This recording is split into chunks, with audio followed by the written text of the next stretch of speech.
اعوذ باللہ من الشیطان الرجیم، بسم اللہ الرحمن الرحیم۔ قرآن مجید کی آخری 4 صورتوں کی فضیلت و اہمیت۔ سورۃ الکافرون اور سورۃ الاخلاص کے بارے میں ہے کہ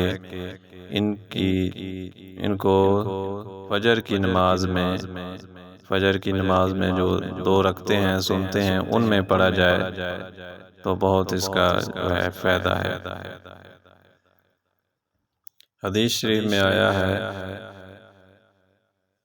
کہ قل هو اللہ احد، سورۃ الاخلاص قرآن کا 1/3 حصہ ہے۔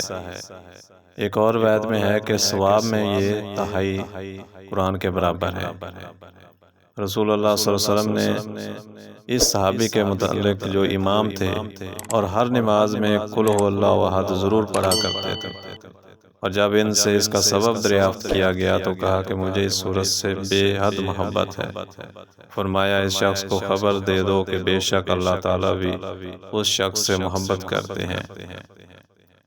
ایک اور حدیث میں ایک صحابی کا واقعہ آیا ہے، وہ ہمیشہ اور صورتوں کے ساتھ سورۃ اخلاص ہر رکعت میں ضرور پڑھا کرتے تھے، اور جب ان سے اس کا سبب دریافت کیا گیا تو انہوں نے کہا مجھے اس سورت سے بہت محبت ہے۔ تو اس پر رسول اللہ صلی اللہ علیہ وسلم نے فرمایا اس سورت کی محبت ہی تم کو جنت میں داخل کر دے گی۔ ایک اور حدیث میں آیا ہے کہ رسول اللہ صلی اللہ علیہ وسلم نے ایک شخص کو صدقے دل سے قل هو اللہ احد پڑھتے ہوئے سنا تو فرمایا اس شخص کے لیے جنت واجب ہو گئی۔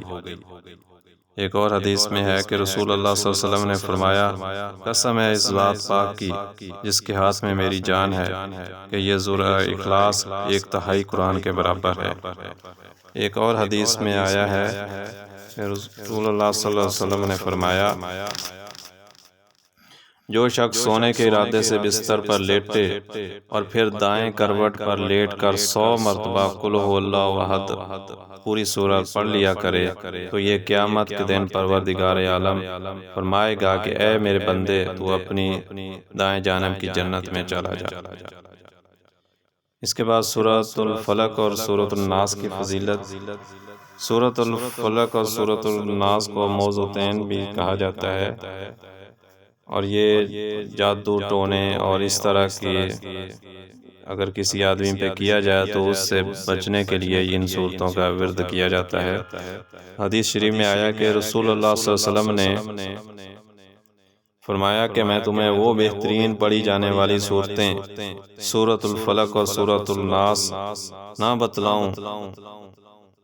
اسی روایت میں ہے کہ آپ صلی اللہ علیہ وسلم نے فرمایا ان 2 صورتوں کو پڑھا کرو، ان جیسی اور صورتیں تم ہرگز نہ پڑھو گے، کیونکہ اس مضمون میں اور ان صورتوں کو جامع القرآن بھی کہا گیا ہے۔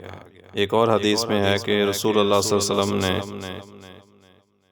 جن اور انسان کی نظر بد سے اور مختلف الفاظ میں پناہ مانگی ہے اور ان کے لیے یہ صورتیں پڑھی ہیں۔ حدیث میں ہے کہ نہ کسی سوال کرنے والے نے ان جیسی صورتوں کے ساتھ سوال کیا اور نہ کسی پناہ مانگنے والے نے ان جیسی صورتوں کے ساتھ پناہ مانگی۔ ایک اور روایت میں ہے کہ ان دونوں صورتوں کو پڑھا کرو جب بھی تم سو اور جب بھی تم سو کر اٹھو۔ حدیث شریف میں ہے کہ رسول اللہ صلی اللہ علیہ وسلم نے فرمایا تم قل اعوذ برب الفلق پڑھا کرو، اس لیے کہ تم اس سے زیادہ اللہ کو محبوب اور اس سے زیادہ جلد اللہ تک پہنچنے والی یعنی مقبول اور کوئی صورت نہیں پڑھ سکتے، لہٰذا جہاں تک تم سے ہو سکے تم اس کو مت چھوڑو۔ اسی حدیث کی دوسری روایت ہے کہ الفاظ میں یہ ہے کہ تم ایسی کوئی چیز ہرگز نہیں پڑھ سکتے جو سورۃ الفلق اور سورۃ الناس سے زیادہ اللہ کے نزدیک ہو۔ ایک اور حدیث میں ہے کہ رسول اللہ صلی اللہ علیہ وسلم نے فرمایا تم ان عجیب و غریب آیتوں کو نہیں دیکھا جو آج ہی رات نازل ہوئی ہیں، تم ان سے بہتر آیات ہرگز نہیں پا سکتے، اور وہ قل اعوذ برب الفلق اور قل اعوذ برب الناس ہیں۔ بسم اللہ الرحمن الرحیم۔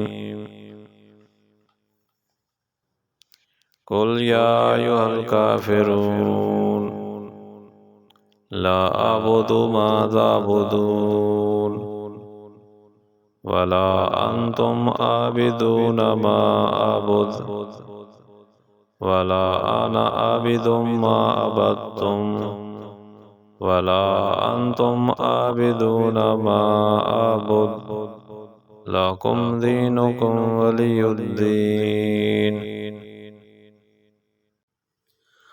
أعوذ بالله من الشيطان الرجيم. بسم الله الرحمن الرحيم.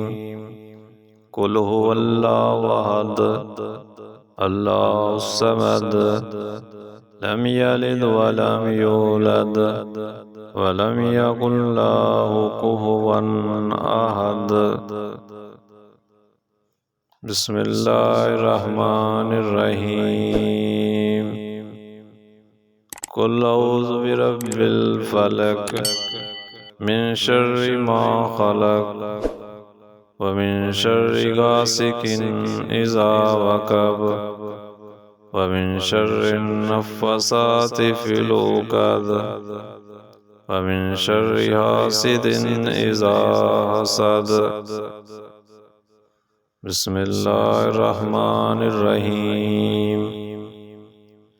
قل أعوذ برب الناس مالك الناس إله الناس من شر الوسواس الخناس الذي يوسوس في صدور الناس من الجنة والناس.